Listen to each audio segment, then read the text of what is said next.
알지 의사복. 안녕하세요. 삼성서울병원 이아람 사회복지사입니다. 알면 지원받는 의료사회복지. 오늘은 뇌졸중 환자와 보호자가 꼭 알아두어야 할 사회복지 제도에 대해 알아보겠습니다. 뇌졸중 환자는 종합병원에서 급성기 치료를 마친 후 의료적인 상황, 또 본인과 가족의 상황 등을 고려해서 퇴원을 고려하게 되는데요. 치료비 지원제도와 돌봄 지원제도 두 부분으로 나누어 설명드릴 테니 필요한 정보를 꼭 가져가시면 좋겠습니다. 중증 질환 산정 특례는 뇌졸중과 관련된 진단명, 수술명, 중증도, 급성기 여부 등 특정 조건을 만족하는 경우 최대 30일간 급여 부분 본인 부담률이 20%에서 5%로 낮아지는 제도입니다. 환자나 보호자가 별도로 신청할 필요 없이 의료기관에서 자동으로 적용되는 부분으로 담당 의료진 또는 원무팀을 통해 확인하실 수 있습니다. 다음으로 본인 부담 상한제는 환자가 1년간 납부한 급여 부분 본인 부담금 총액이 법으로 정한 상한액 기준을 넘는 경우 초과분만큼의 비용을 건강보험공단에서 부담하는 제도인데요. 상한액 기준은 환자의 건강보험료 납부액과 입원 일수에 따라 달라지기 때문에 구체적인 사항은 건강보험공단으로 문의해 주시면 되겠습니다. 최대 300만 원의 의료비를 지원받는 보건복지부 긴급복지의료지원과 비급여 선별급여 비용 일부를 지원받는 건강보험공단 재난적 의료비 지원 사업은 알지 의사복 2편 국가 치료비 지원 제도에서 자세히 설명하고 있으니 해당 영상을 참고하시기 바랍니다.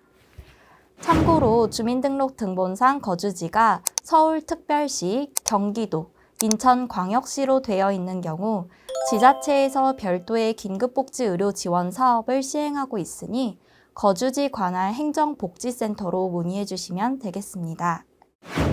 알지 의사복. 이렇게 하면 될까요? 이번 영상에서는 가정으로 퇴원을 하게 되었을 경우 도움이 될 수 있는 사회복지 정보를 소개해드리고자 합니다.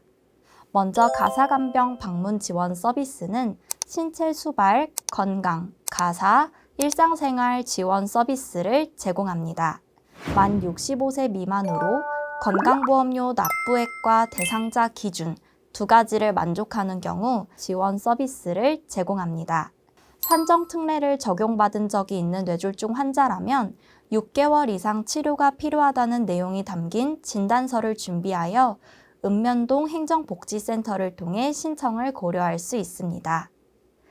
다음으로는 노인 맞춤 돌봄 서비스입니다. 신체, 정신, 사회 참여 영역에 대한 평가를 토대로 돌봄이 필요하다고 인정된 만 65세 이상의 기초연금 수급자에게 안부 확인, 일상생활 지원 등의 서비스를 제공하는 사업으로 읍면동 행정복지센터에서 신청하실 수 있습니다.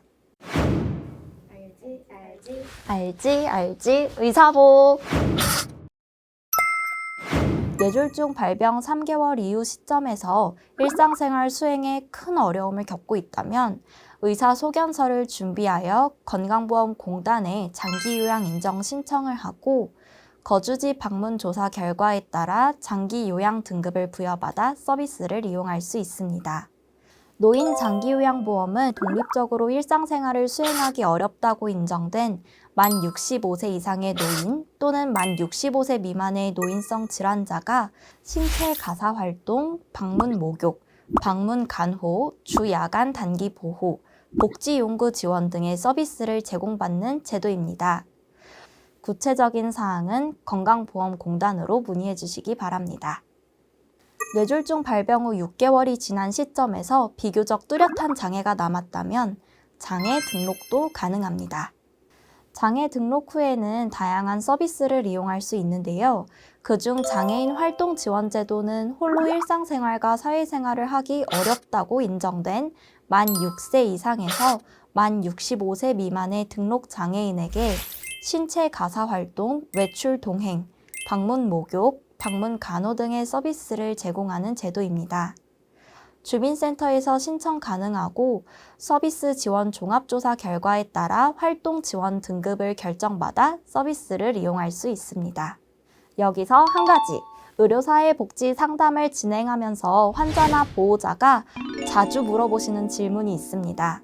만 65세 미만 뇌졸중 환자로 노인 장기요양보험과 장애인 활동지원제도 두 가지 모두의 대상이 된다면 발병 3개월 후 장기요양급여를 받다가 발병 6개월, 장애 등록 후 활동지원급여를 받으면 될까요? 하는 질문입니다. 기존에는 장기요양급여를 이용하는 경우 활동지원급여를 받을 수 없었습니다.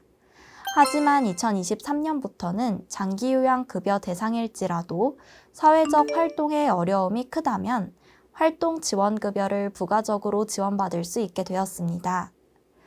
장애인 활동지원제도 보전급여와 관련된 사항은 읍면동 행정복지센터로 문의하시면 되겠습니다. 여기서 한 가지.